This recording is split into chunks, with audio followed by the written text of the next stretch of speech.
Hello guys, আসসালামু আলাইকুম সবাইকে। আশা করি সবাই ভালো আছেন, আমরাও ভালো আছি। চলে এলাম নতুন একটি ব্লগ নিয়ে। আর লাস্ট 31 জুলাইয়ের পরে প্রায় 2 মাস ব্রেক নিয়ে চলে যাচ্ছি আবার কাউ হান্টিংয়ে।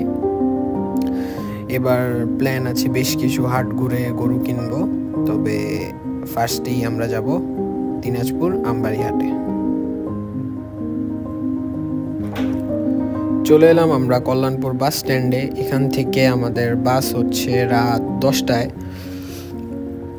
আর আমরা ফার্স্টে রংপুর যাব। রংপুরে আমার চাচার বাসা, সেখান থেকে দিনাজপুরে বাস ছেড়ে দিয়েছে।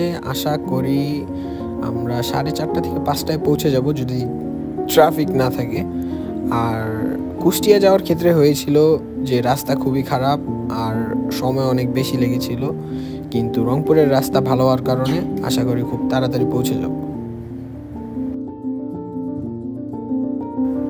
4:30 বাজে আমরা পৌঁছে গিয়েছিলাম রংপুরে। তারপর চাচুর বাসায় যে রেস্ট নেই কিছুক্ষণ, দেন 7টার দিকে আমরা রওনা দিলাম।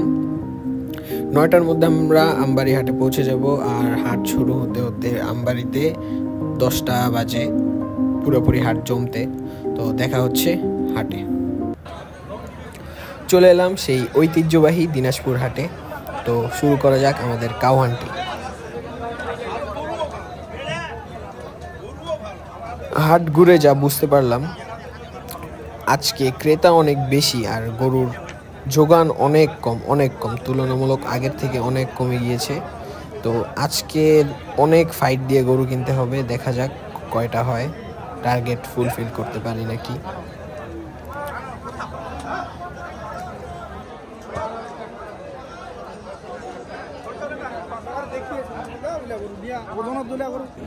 এরই মাঝে বেশ কিছুক্ষণ বৃষ্টি হলো। এই বৃষ্টিতে ভিজেই গরু কিনলাম। তবে আজকে যা মনে হলো, ক্রেতার কারণে বাজার অনেক বেশি চড়া, গরুর দাম অনেক বেশি। তারপরেও ট্রাভেলিং কস্ট আর নানান দিক বিবেচনা করে গরু তো কিনতেই হবে।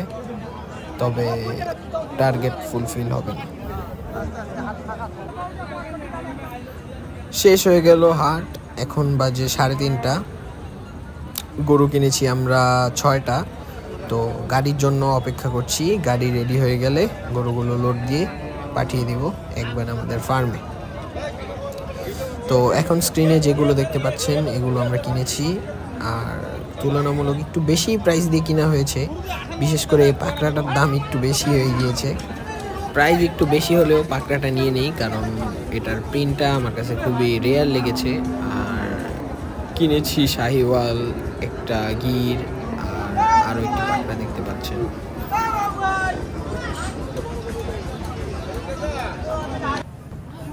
একে একে এখন লোড হচ্ছে আমাদের গরুগুলা। হাট থেকেও রাখাল নিয়েছি আর আমাদের সাথে আছে আরও 2জন। তো 2জনকে দিয়েই ছেড়ে দিব ট্রাকটি।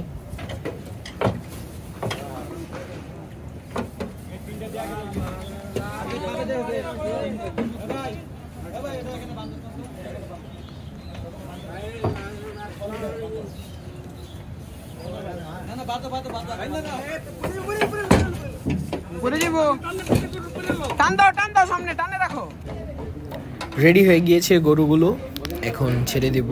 আকাশের অবস্থা খুব একটা ভালো না, মনে হচ্ছে আবার বৃষ্টি হবে।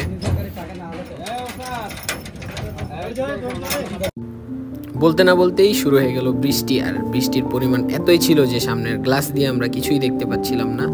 গাড়ি খুবই স্লো চালাতে হচ্ছিল, কিন্তু ভয় হচ্ছিল গরুগুলোর জন্য। পুরোপুরি ভিজে গিয়েছে গরুগুলো। সামনের ট্রাকেই গরুগুলো আমাদের। আর এত লং জার্নিতে গরুগুলো ভিজে গেলে অসুবিধা, জ্বর আসার চান্স থাকে।